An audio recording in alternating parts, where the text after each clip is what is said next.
Welcome to our channel. Today we how to configure Sentry for source maps with Webpack and React, complete guide step by step clearly.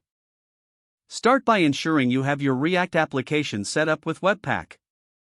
Open your terminal and navigate to your project directory. Install Sentry's SDK for JavaScript by running the command npm install at sentry/react at sentry/webpack plugin. Next, create a Sentry project if you haven't already. Take note of your Sentry DSN, as you will need it during this configuration. Open your Webpack configuration file, commonly named webpack.config.js. Import the Sentry Webpack plugin at the top of your Webpack configuration. Add the Sentry Webpack plugin to your plugins array. Configure the Sentry Webpack plugin by providing your DSN and other necessary options. Set up your source maps in the Webpack config by ensuring that DevTool is set to a relevant source map option. Make sure to use either source map or cheap module source map for production builds. Next, navigate to your main application file, often index.js or app.js. Initialize Sentry by calling sentry.init and passing in your DSN and any other configuration options. Test the integration by triggering an intentional error in your React application. You can create a button that throws an error when clicked.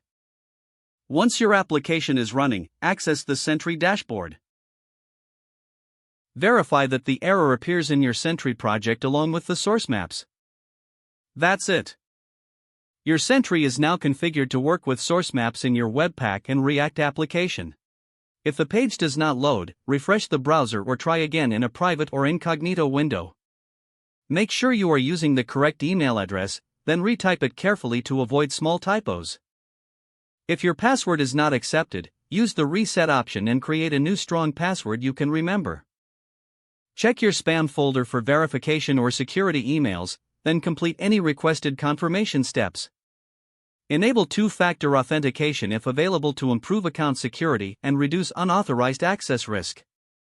After signing in, review your profile details so your contact information and settings are accurate and current.